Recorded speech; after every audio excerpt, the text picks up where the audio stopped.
وعلى آلہ وأصحابہ اجمعین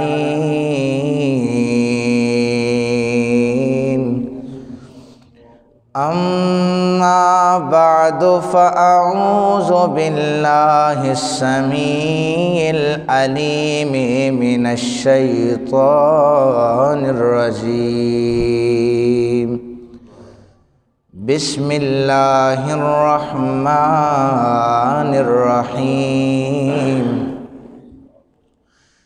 الا ان اولیاء اللہ لا خوف علیہم ولا هم يحزنون صدق اللہ مولانا العظیم وبلغنا رسولہ النبی الکریم الامین الرؤوف الرحیم صلوا علی الحبیب اللہم صل علی سیدنا و مولانا محمد وعلی آل سیدنا و مولانا محمد وبارک وسلم وصلی علیہ الصلاۃ والسلام علیک یا سیدی یا رسول اللہ الصلاۃ والسلام علیک یا سیدی یا حبیب اللہ الصلاۃ والسلام علیک یا سیدی یا نبی اللہ وعلی آلک واصحابک یا سیدی یا رحمتا للعالمین۔ بعد حمد و صلاۃ لائق صد تعظیم و تکریم جمیع حضرات، السلام علیکم ورحمۃ اللہ تعالی وبرکاتہ۔ اللہ رب ذوالجلال کا ہم پر کروڑوں احسان ہے، اس نے ہمیں ایک مرتبہ پھر اپنے گھر میں بیٹھ کر اپنا اور اپنے حبیب مکرم صلی اللہ علیہ وآلہ وسلم آپ کا ذکر کرنے کی توفیق عطا فرمائی ہے۔ دعا کریں آج کے عنوان کے حوالے سے میں یہاں پر جو کچھ بھی بیان کروں، خالق لم یزل مجھے حق اور سچ بیان کرنے کی توفیق عطا فرمائے، پھر ہم سب کو تمام باتوں پر عمل کرنے کی توفیق عطا فرمائے۔ میری گفتگو کا عنوان پیران پیر غوث اعظم دستگیر شیخ عبدالقادر جیلانی رحمۃ اللہ تعالی علیہ آپ کی ذات پاک کے حوالے سے ہے۔ میں نے جو قرآن پاک کی آیت پڑھی ہے اس کا سادہ سا ترجمہ اور مفسرین کرام نے اس کی جو تفسیر لکھی ہے اس حوالے سے انہوں نے یہ لکھا ہے کہ جب نفس نفسی کا عالم ہوگا، ہر ایک شخص کو قیامت کے دن خوف کی ایک کیفیت اس پر طاری ہوگی،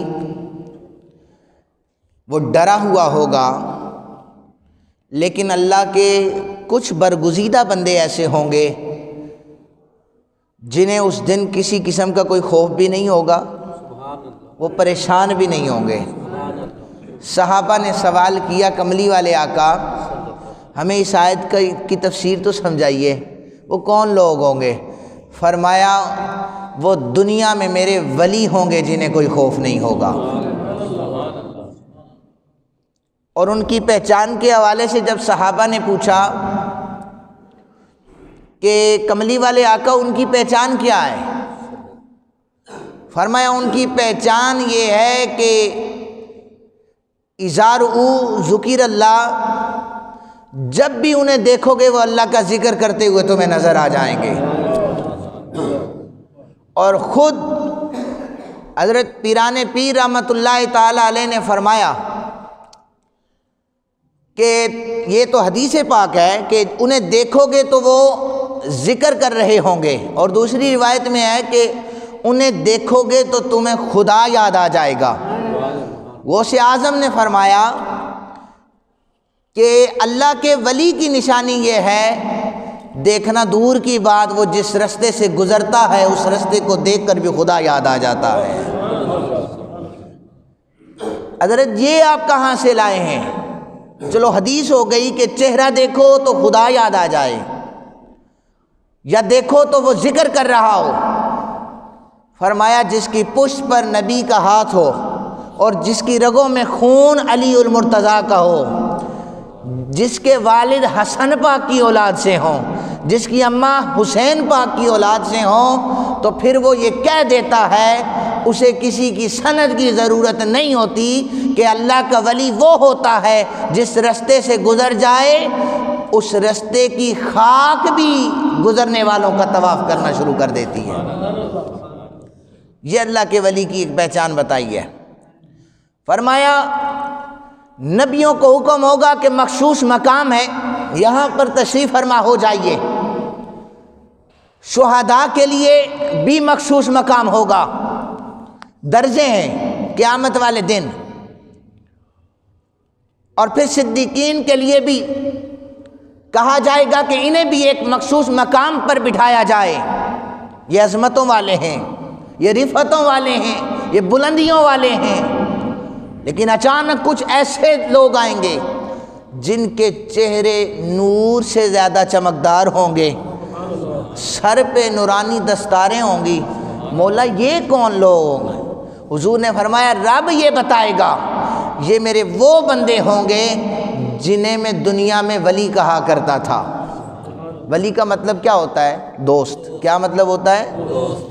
جو اللہ کا دوست بن جائے اللہ انہیں نورانی تاج عطا فرما دیتا ہے۔ فرمایا پھر ان کے لیے نور کے ممبر بچھائے جائیں گے۔ حکم یہ ہوگا کہ لوگ تو اپنی اپنی جگہوں پر رہیں، اور میرے نبیوں کو بھی ایک مقام حاصل ہے، ولیوں کو بھی مقام، صدیقین کو مقام حاصل ہے، لیکن یہ جو نور کے ممبر بچھائے جا رہے ہیں ان پر میرے ولیوں کو بٹھا دیا جائے گا۔ 1,24,000 پیغمبر اللہ رب ذوالجلال نے اس دنیا میں انسانیت کی بھلائی کے لیے بھیجے۔ مفسرین کرام فرماتے ہیں جس درجے سے انبیاء کا نزول ہوتا رہا، یعنی جتنے معجزات کسی نبی کو ملا کرتے تھے، اس کی امت میں جو ولی ہوتا تھا اللہ اتنی کرامات اسے بھی عطا کر دیتا تھا۔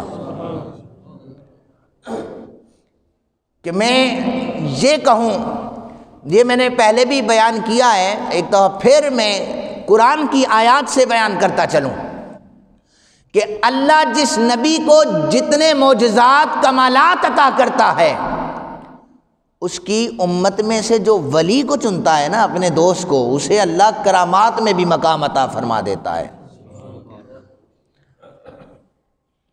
ملک سبا میں تخت بلقیس تھا، اور منبر پر بیٹھنے والے نبی کا نام حضرت سلیمان علیہ السلام تھا۔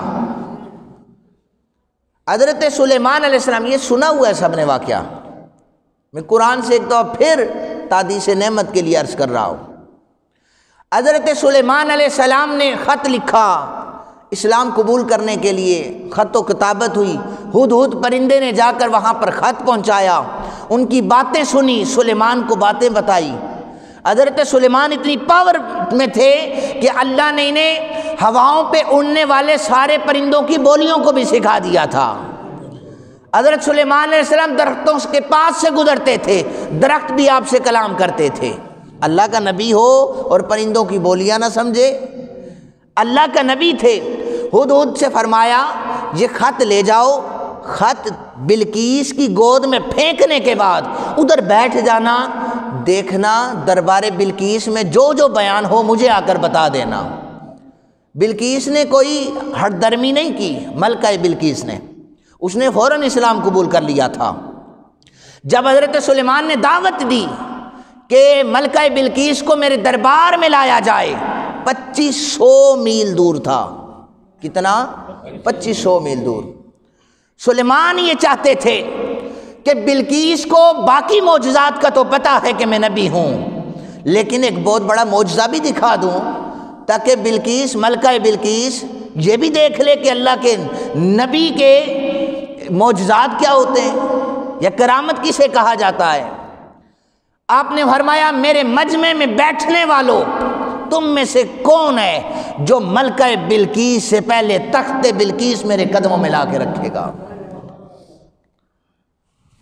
ملکہ بلقیس سے پہلے تخت بلقیس میرے قدموں میں لا کے رکھے گا۔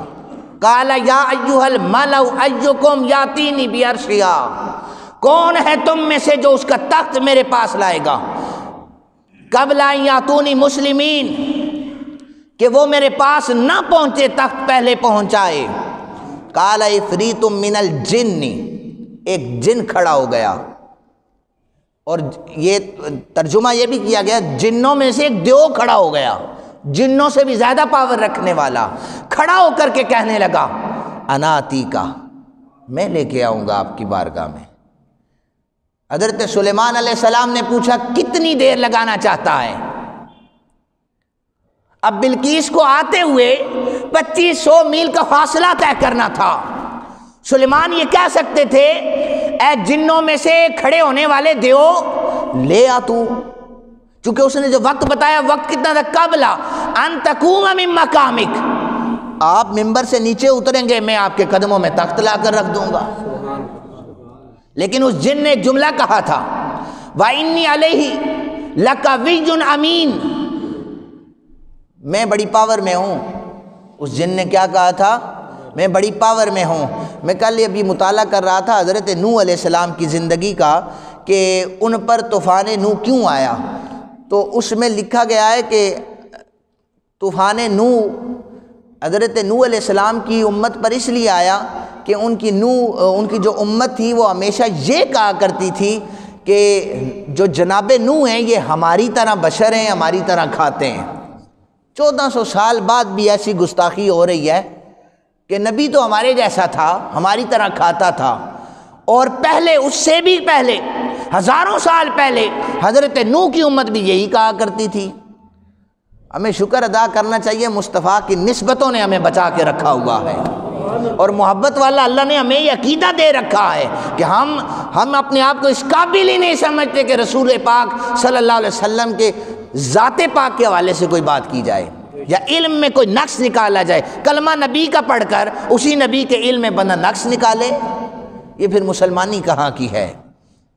سنیے گا ذرا، جن نے کہا میں آپ کے اٹھنے سے قبل تخت قدموں میں لا کے رکھ دوں گا، میں اس لیے رکھوں گا کہ اللہ نے مجھے پاور عطا کر رکھی ہے۔ سلیمان نے کہا بیٹھ جا، تجھے اللہ نے پاور دے رکھی ہے، میرے نبی کے سامنے جن ہو کر یہ بیان کر رہا ہے، تیری پاور اپنی جگہ پر ہے۔ جو نبی کے سامنے اپنی پاور دکھائے ہم اسے اگنور کر دیا کرتے ہیں، وہ ہمارے مجمع میں بیٹھ جایا کرتا ہے۔ خبردار، ایک پہلے اکڑا تھا، اسے قیامت تک دھتکار دیا گیا تھا، جس کا نام ابلیس ہے۔ اس نے کہا تھا میں سجدہ کروں آدم کو، آدم کی پیشانی میں نور مصطفیٰ چمکا کرتا تھا، فرمایا سجدہ تو کر، کہا یہ مٹی سے بنا ہے، میں آگ سے بنا ہوں، میں سجدہ نہیں کر سکتا۔ کہا میرے نبی کی جو تعظیم نہیں کرتا ہم اسے دھتکار کے رکھ دیتے ہیں۔ دیو کہنے لگا میں پاور میں ہوں اس لیے لانا چاہتا ہوں۔ فرمایا تو بیٹھ جا، یہ تیرے بس کی بات ہی نہیں ہے، کہہ دیتے لے آ۔ چونکہ 2500 میل کا فاصلہ تو لمبا تھا، لیکن اس نے اپنی پاور سلیمان کی بارگاہ میں بتائی۔ بس جو جب بیٹھا حضرت سلیمان نے فرمایا اور کوئی ہے جو اس سے بھی پہلے تخت بلقیس میرے قدموں میں لا کے رکھے؟ قال الذی عندہ علم من الکتاب، پھر کھڑا ہو گیا وہ جسے کتاب کا تھوڑا سا علم اللہ نے دے رکھا تھا۔ یہ من جو ہے نا، من اس سے مراد ہے کتاب سے تھوڑا سا علم اللہ نے دے رکھا تھا، یہ کھڑا ہو گیا، اناتی کبھی ہی، میں لے کے آؤں گا۔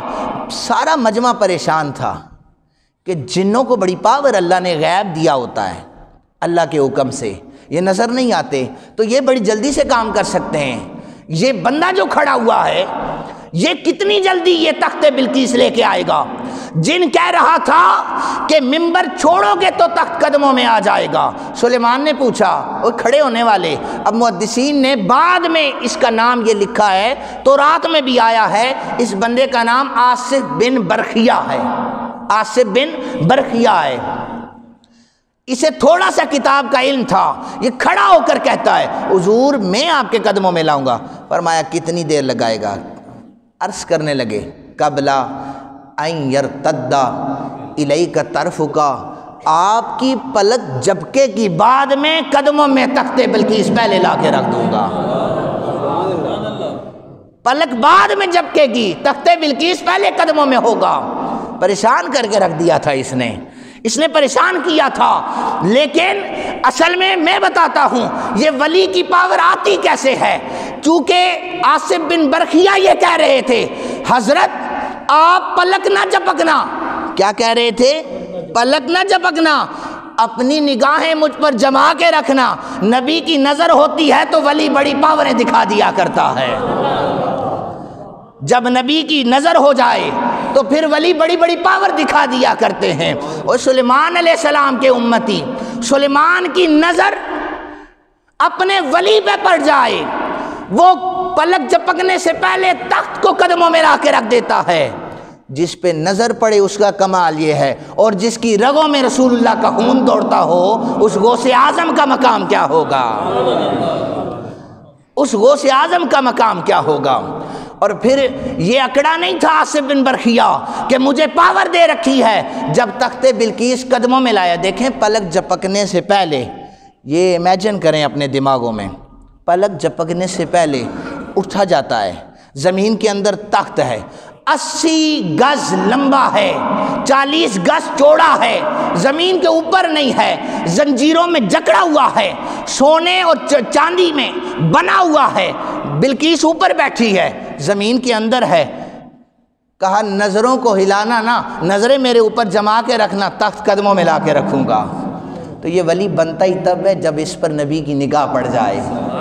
نبی جتنی پاور میں ہوتا ہے، نبی جتنی پاور میں ہوتا ہے، اللہ اس کے امتی کو اتنی پاور میں کرامات عطا کر دیتا ہے۔ تو غوث اعظم یہ رسول اللہ صلی اللہ علیہ وسلم کے بیٹے کا نام ہے، شیخ عبد القادر جیلانی کے نام سے دنیا جنہیں جانتی ہے، یہ رسول اللہ کے بیٹے کا نام ہے۔ نگاہ میں اتنا کمال ہے تو خون رسول میں کتنی تاثیر ہوا کرتی ہے۔ اور میں آپ کے سامنے کسی ایسے اللہ کے ولی کا ذکر بھی نہیں کر رہا جس نے لمبا کرتا بازار سے خریدا ہو اور بڑی تسبیح لے کر وہ ہر وقت یہ جتلانا چاہے کہ میں اللہ کا ولی ہوں۔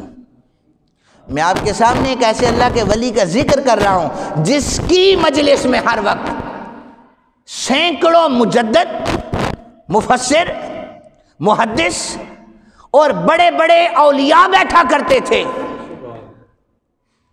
اور ایک چیز میں اور سمجھانا چاہتا ہوں اپنے سامعین کو، ہر سال جب بھی یہ مہینہ آتا ہے تو سوالات، یہ 11ویں کہاں سے ثابت ہے؟ دیکھیں یہ سوال بھی بڑا عجیب سا ہے۔ قرآن پاک کا نزول 23 سالہ دور مکمل ہو گیا، اس کے بعد قرآن نازل نہیں ہوا، رسول پاک کے قلب اطہر پر نازل ہوا ہے۔ غوث پاک کا زمانہ رسول پاک کے زمانے سے بہت بعد آیا ہے، تو یہ سوال ہی بڑا من گڑت ہے، قرآن میں کہاں لکھا ہے 11ویں مناؤ؟ اب یہ یاد رکھیے قرآن میں 11ویں نہیں لکھا، قرآن میں اصال ثواب لکھا ہے کہ قیامت تک اپنے مرنے والوں کو ثواب پہنچاتے رہو۔ اب 11ویں کا نام اس لیے ہے کہ وہ ہر مہینے کی 11 تاریخ کو درس قرآن اور درس حدیث دیا کرتے تھے۔ کیا کرتے تھے؟ درس قرآن اور درس حدیث دیا کرتے تھے۔ ابن تیمیہ بڑے چوٹی کے محدث کا نام ہے، اور ابن تیمیہ مقلد نہیں ہے، یہ غیر مقلدوں کے امام کا نام ہے۔ محدث ابن جوزی بہت بڑے محدث کا نام ہے، اور یہ محدث ابن جوزی بھی بڑا، یعنی دوسرے لفظوں میں یہ کہیں محدث ابن جوزی 800 سال پرانا محدث ہے، اور یہ اس کے نزدیک اللہ کا جو ولی ہوتا ہے کوئی کنسپٹ نہیں تھا کہ کوئی بندہ، بس کو کہتے تھے بندے سارے برابر ہوا کرتے ہیں. تو محدث ابن جوزی کا یہ کنسپٹ تھا کہ بندے برابر ہوتے ہیں سارے، یہ ولی ہو جانا، بس یہ سارے ہی ولی ہوتے ہیں، سارے ہی اللہ سے پیار کرتے ہیں. تو اس کے ایک شاگرد نے کہا تھا حضرت میں آپ سے صرف و نحو پڑھتا ہوں، آپ مجھے بڑی کتابیں پڑھاتے ہیں. تو میرے جو پیر ہیں نا، جنہیں غوث اعظم بغداد والے پیر کہا جاتا ہے، وہ بھی بہت بڑے عالم ہیں. ابن جوزی نے کہا میں مانتا ہی نہیں ہوں پیر بھی اور عالم بھی ہو، پیر بھی اور عالم بھی ہو، میں نہیں مانتا. شاگرد نے کہا استاد جی ایک دفعہ چلیں تو صحیح، آپ جا کر مجلس میں بیٹھیں تو صحیح، آپ کو پتہ چلے گا کہ پیر جو میرا ہے علم کے کس مرتبے پر فائز ہے. محدث ابن جوزی چھپ کر ایک کونے میں بیٹھ گئے، میرا تعارف نہ ہو سکے، چونکہ بغداد میں ان کا بھی بڑا شہرہ تھا کہ بہت بڑے عالم کا نام ابن جوزی ہے، اور ادھر غوث پاک بھی موجود تھے.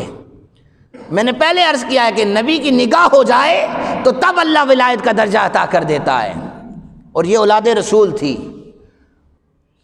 ایک قاری نے اٹھ کر تلاوت کلام الہی کی، غوث اعظم رحمت اللہ تعالی علیہ نے اس کی تفسیر بیان کی. ایک ابن جوزی نے دور بیٹھے ہوئے دل میں سوچا یہ آتی ہے مجھے. دوسری تفسیر کی، دل میں سوچا یہ بھی مجھے آتی ہے. 16 تفاسیر حضرت غوث اعظم نے کی. 16 تفاسیر کرنے کے بعد یہ محدث ابن جوزی سوچ رہے تھے کہ یہ تو ساری مجھے آتی ہیں. یہ مجلس میں بیٹھے تھے، غوث اعظم رحمت اللہ تعالی علیہ اب کھڑے ہو گئے، فرمایا چھپ کے بیٹھنے والے محدث ابن جوزی سامنے آ جا، 16 تجھے آتی ہیں، اب اس سے آگے سنتا چلا جا. آپ نے 40 تفاسیر رکھی. ابن جوزی سنتے رہے سنتے رہے سنتے رہے. جب کال کا ذکر ختم ہو گیا، یعنی فرمان رسول ختم ہو گیا، بیان ختم ہو گیا، غوث اعظم نے فرمایا آؤ اب کال سے حال کی طرف چلتے ہیں. اتنا کہنا تھا، ابن جوزی کھڑا ہو گیا، اپنے کپڑے پھاڑ دیے، وجدانی کیفیت میں جا کے قدموں میں گرا ہے کہ میں آج تک سمجھا تھا کہ آپ کے پاس علم نہیں ہے، آپ کو وہ علم عطا ہوا ہے جو نظر رسول کا کمال رکھتی ہے. اور ایک بزرگ گزرے حضرت یحییٰ، وہ دیکھا کرتے تھے کہ غوث اعظم رحمت اللہ تعالی علیہ کی بارگاہ میں 15 بندے ادھر سے کھڑے ہو کے اسلام قبول کرتے ہیں، 10 ادھر سے کھڑے ہوتے ہیں، 50 ادھر سے کھڑا ہو جاتا ہے. انہوں نے کہا میں دیکھوں تو صحیح، میں گننا چاہتا ہوں روزانہ یہ محفل پاک میں کتنے بندے ہیں جو اسلام لاتے ہیں، کتنے بندے ہیں جو اسلام قبول کرتے ہیں. تو انہوں نے کہا کہ پہلے کاؤنٹر تو نہیں ہوتا تھا کہ گنتے اتنے ہو گئے، یا جدید ٹیکنالوجی نہیں تھی کہ اتنے بندے ہو گئے. تو انہوں نے ایک داغا رکھا کہ جتنے بندے کھڑے ہو کے کلمہ پڑھیں گے میں گرہ لگاتا رہوں گا.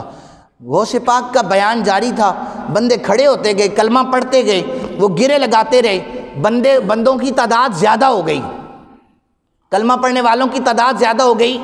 یہ گرہ لگاتے تھک گئے. تھک کر جب ان کی پیشانی پہ پسینہ آیا، غوث اعظم نے مخاطب کر کے فرمایا یحییٰ میں ان کے دلوں کی گریں کھول رہا ہوں، تو گریں لگائے جا رہا ہے، تو گریں لگائے جا رہا ہے، میں تو گریں کھولنے کے لیے آیا ہوں. تو میں جو آپ کے سامنے جس اللہ کے ولی کا ذکر کر رہا ہوں، 40 سال تک آپ نے دین کی تبلیغ کی ہے. کتنے سال؟ 40 سال آپ نے دین کی تبلیغ کی ہے. غوث اعظم رحمۃ اللہ تعالیٰ علیہ نے فرمایا کہ اللہ کا جو ولی ہوتا ہے نا، جو اللہ کا ولی ہوتا ہے، ایک پہچان اور بتا رہا ہوں اور آپ کی زبان سے بتا رہا ہوں. آپ نے فرمایا جو اللہ کا ولی ہوتا ہے وہ ایک مردے کی مانند ہوتا ہے، مردے کی مانند ہوتا ہے. جیسے مردے کو غسال کے حوالے کر دیا جاتا ہے نا، جو اس کا جنازہ پاک کرتا ہے غسال. جب بندہ مرتا ہے نا، پریشان ہو کے بیٹھ جاتے ہیں آپ لوگ، جب بندہ مرتا ہے نا تو اسے غسل دیا جاتا ہے، ایسا ہی ہے؟ اچھا، اسے جب غسل دیا جاتا ہے تو اس کو غسل دینے والے کو غسال کہا جاتا ہے. تو وہ غسال کی مرضی ہے مردے کا یہ بازو اٹھائے، یہ بازو اٹھائے، اس کی پیٹھ سے پکڑ کے اسے اوپر کرے، اس کے جس مرضی اس کو دھوئے، یہ غسال کی مرضی ہوتی ہے. غوث پاک نے فرمایا کہ جو اللہ کا ولی ہوتا ہے وہ مردے کی مانند ہوتا ہے، وہ مردے کی مانند اپنے ہاتھ کو اللہ کے ہاتھ میں دے دیتا ہے. بس پھر اللہ چاہتا ہے تو اس سے کام کرواتا رہتا ہے۔ یہ آپ نے پہچان بتائی ہے۔ فرمایا کہ پھر اس کی مرضی نہیں چلتی، پھر مرضی اپنے رب کی چلا کرتی ہے، اور جو اس مقام پر فائز ہو جاتا ہے اسے پھر فنا فی اللہ کا مقام عطا کر دیا جاتا ہے۔ پھر فرمایا کنت سمع الذی اسمع بہ، پھر پتہ ہے کیا ہوتا ہے، پھر وہ دیکھنا چاہتا ہے، وہ دیکھنا چاہتا ہے، اسے برائی نظر نہیں آتی۔ حدیث قدسی ہے، رب فرماتا ہے میں پھر اپنے ولی کی آنکھیں بن جاتا ہوں، دیکھتا میرا ولی ہے، میری آنکھوں سے دیکھ رہا ہوتا ہے۔ پھر میں اس کے کان بن جاتا ہوں جن سے وہ سنتا ہے۔ یہ اللہ کے ولی کی پہچان۔ آپ کیا کہہ رہے ہیں کہ ممبر پر بیٹھ کے میں بیان کر رہا ہوں؟ یہ اللہ کے ولی کی پہچان میرے مصطفیٰ کریم نے بیان کی ہے، اور سیاستہ کی حدیث میں بیان کی ہے کہ جب بندہ اللہ کا قرب پا لیتا ہے اللہ اس کی آنکھیں بنتا ہے۔ اور پھر حدیث کے الفاظ ہیں، شاید کوئی کمی باقی رہ جائے، وہ سنیے گا ذرا۔ اہل علم لوگ اس بات کو جانتے ہیں، کنتو یدہ التی یبطش بہا، اللہ فرماتے ہیں میں اس کا ہاتھ بن جاتا ہوں جس سے وہ پکڑتا ہے۔ یا اللہ تیرا ہاتھ نہیں ہے، تو اپنے بندے کا ہاتھ بنتا ہے۔ رکیے، ہاتھ کا ذکر، اس کے بعد ذکر ہے وَكُنْتُ رِجْلَهُ الَّتِي يَمْشِي بِهَا، میں اس کے پیر بن جاتا ہوں جس سے وہ چلا کرتا ہے۔ مجمع میں سے کوئی کھڑا ہو کر اس حدیث پاک کو چیلنج کرے، یہ حدیث قدسی ہے، میرے مصطفیٰ کی زبان سے ادا ہوئی ہے۔ بخاری و مسلم نے اس کو روایت کیا ہے کہ جب اللہ کا قرب عطا ہو جائے اللہ تعالیٰ بندے کو پھر نواز دیتا ہے۔ تو جس اللہ کے ولی کا تذکرہ کر رہا ہوں اسے دنیا پیران پیر غوث اعظم دستگیر رحمت اللہ تعالیٰ علیہ کے نام سے جانتی ہے۔ یہ وہ والے پیر کا تذکرہ نہیں ہے کہ بازار سے میں نے کہا لمبا چوگا خرید لیا، سر پہ دستار لے لی، لمبی تسبیح لے کر لوگوں کی نظروں میں دھول جھونک کر اور پھر آستانے پہ بیٹھ جائے، امیر مریدوں کو لفٹ دے، غریب مریدوں کو انتظار کروائے۔ ایسے ہو رہا ہے معاشرے میں۔ یہ وہ اللہ کا ولی نہیں ہے، یہ وہ اللہ کا ولی ہے جس کی ایک نگاہ دلوں پہ پڑتی تھی، یہ دل کی دنیا بدل دیا کرتا تھا۔ اللہ تعالیٰ سے دعا ہے اللہ تعالیٰ ہمیں سچے اولیاء کرام کی پہچان عطا فرمائے۔ وما علینا الا البلاغ۔